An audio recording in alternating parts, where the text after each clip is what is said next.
अब सुशीला कार्की को काठमांडू के मेयर और जेनजी आंदोलन का चेहरा बन चुके बालेंद्र शाह ने समर्थन दे दिया है। तो बालेंद्र शाह के समर्थन के बाद अब आर्मी किसी भी वक्त सुशीला कार्की को कमान देने का ऐलान कर सकती है। इसके बाद अंतरिम सरकार का गठन किया जाएगा। इस बीच काठमांडू में आज सुबह तक कर्फ्यू लागू कर दिया गया है। आज स्थिति का आकलन करने के बाद कर्फ्यू आगे बढ़ाने पर कोई फैसला हो सकता है।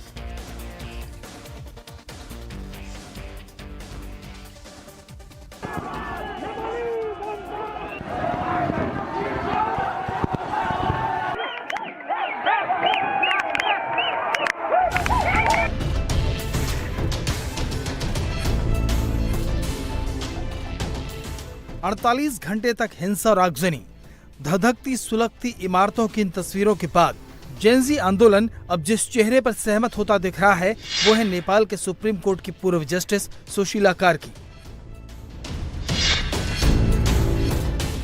बुधवार शाम तक नेपाल में अंतरिम सरकार के मुखिया की रेस में 4 नाम थे। पहला सुशीला कार्की, दूसरा नाम था काठमांडू के मेयर बालेंद्र उर्फ बालेंद्र शाह, तीसरा नाम सागर ढकाल का था, जबकि धरान के मेयर हरका साम्पांग का नाम भी चर्चाओं में रहा। जेनजी नेपाल के सोशल मीडिया पोल के मुताबिक ऑनलाइन वोटिंग में सुशीला कार्की को 58%, बालेंद्र शाह को 32%, सागर ढकाल को 7% और हरका साम्पांग को 1.8% वोट मिले। हालांकि सुशीला कार्की का नाम सामने आने के बाद आर्मी हेडक्वार्टर के पास उनका विरोध करने के लिए कुछ युवा भी सामने आए, लेकिन देर शाम तक बालेंद्र शाह ने सुशीला कार्की का समर्थन करके एक तरह से यह तय कर दिया है कि नेपाल की अंतरिम सरकार की कमान सुशीला कार्की के पास आने वाली है। बालेंद्र शाह ने अपनी समर्थन वाली चिट्ठी में लिखा, कृपया इस समय घबराएं नहीं, धैर्य रखें। अब देश अंतरिम सरकार के पास जा रहा है जो देश में नए चुनाव करवाएगी। इस अंतरिम सरकार का काम है चुनाव करवाना और देश को नया जनादेश देना। आपका ये प्रस्ताव अंतरिम सरकार चुनाव का नेतृत्व करने के लिए पूर्व मुख्य न्यायाधीश श्री सुशीला कार्की जी को पूर्ण समर्थन है। मैं आपकी समझ, विवेक और एकता का तहे दिल से सम्मान करना चाहता हूँ। This is just the interim government. This is not the permanent government. This is the temporary government. So we need to cooperate on this. So we have a threat in our country. We have to accept that. Our sovereignty is in threat.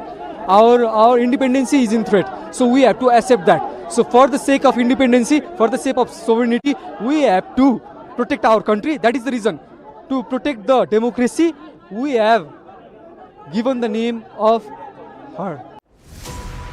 Kathmandu में Gen Z समूह का एक धड़ा अभी भी सुशीला कार्की के नाम पर सहमत नहीं है।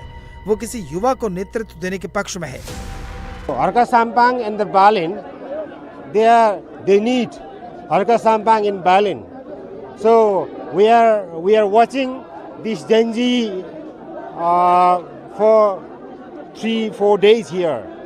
So Harka Sampang is leading the Genji leadership in Dharan. So he is now inside.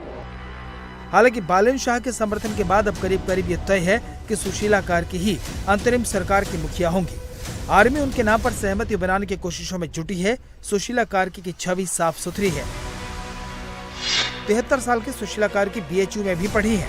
2016 में नेपाल के पहली महिला चीफ जस्टिस बनी।